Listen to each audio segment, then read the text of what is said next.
Saya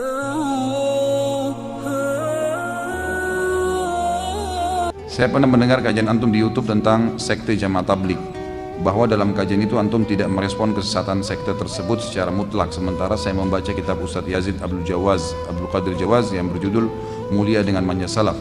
Dalam kitab itu Syekh Yazid menyesatkan Jamaah Tabligh secara mutlak, baik dari sisi akidah, manhaj dan muamalah mereka. Nah, bagaimana pandangan antum tentang pendapat Syekh Yazid tersebut? Saya berharap pertama, mungkin akhi ini belum terbiasa hadir di pengajian saya. Tolong jangan sebutkan nama, gitu kan? Saya sarankan pengajian saya jangan sebutkan nama, karena saya tidak pernah membahas individu. Saya tidak mau punya musuh di dunia wala di akhirat, gitu kan? Dan bukan tugas saya untuk menceritakan ini yang benar atau ini yang salah. Apa yang anda dengar di YouTube yang saya sampaikan itu pendapat yang saya tahu, gitu kan? Kalau anda merasa cocok, alhamdulillah, diterima, gitu kan? Saya pribadi tidak melihat Jamaah Tabligh secara mutlak semuanya itu sesat. Kita harus begini, bijaksana melihat kesalahan seorang muslim. Bijaksana melihat kesalahan seorang muslim. Bayangkan kalau setiap orang yang bertolak belakang dengan pendapat kita, kita sesatkan. Coba bayangkan. Masa surga hanya dimasukin oleh kita saja segelintir orang, gitu kan?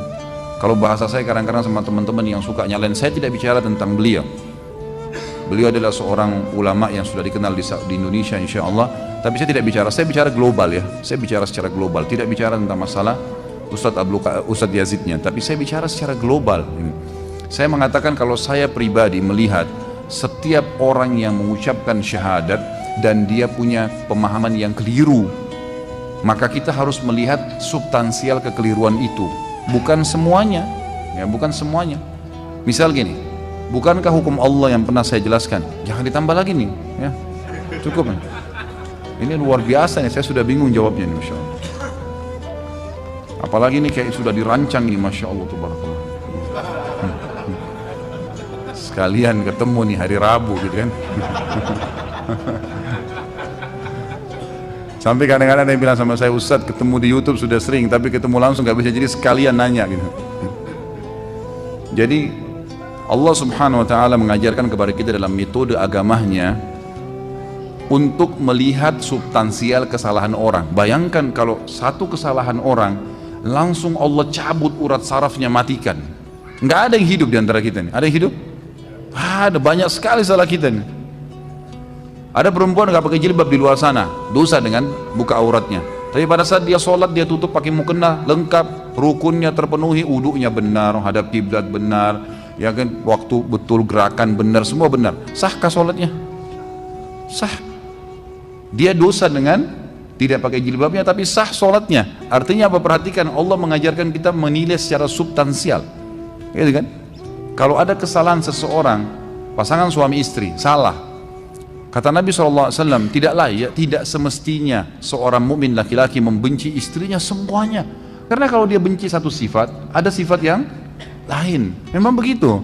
Jadi kita harus bijaksana melihat. Ini pendapat saya pribadi, saya selalu begitu. Makanya saya alhamdulillah dipanggil di kelompok ini ceramah, saya datang ceramah. Di kelompok ini saya datang ceramah. Bukan saya dukung pendapat mereka, bukan. Tapi saya jelaskan, yang menurut saya salah saya jelaskan. Tapi tidak semua saya salahkan. Apa yang sudah sesuai dengan sunnah ya saya diami, gitu kan? Karena orang nggak bisa terima kalau semuanya disalahkan. Iya nggak? Sekarang Jamaah Tabligh, pada saat mereka sholat berjamaah di masjid, salah? Sesuai dengan sunnah nggak? Sunnah Nabi SAW, iya kan? Azan ke masjid, sholat, ngajak orang ke masjid, perbuatan baik nggak? Baik. Loh, kenapa kita nggak nilai itu? Kalau saya pribadi ini nilai plus. Bisa mengajak orang mabuk, orang judi, orang-orang, saya pernah bertemu dengan beberapa mereka itu luar biasa, orang yang mungkin tidak bisa sembarangan taubat, tapi taubat di tangan mereka. Masuk ke masjid, ini perbuatan positif. Membangun ukhuwah satu sama yang lain, makan sama-sama satu piring, saling bermusyawarah kalau ada masalah, ada yang sakit dijenguk, positif nggak? Sesuai dengan sunnah. Kita harus sportif mengatakan ini benar, ya nggak?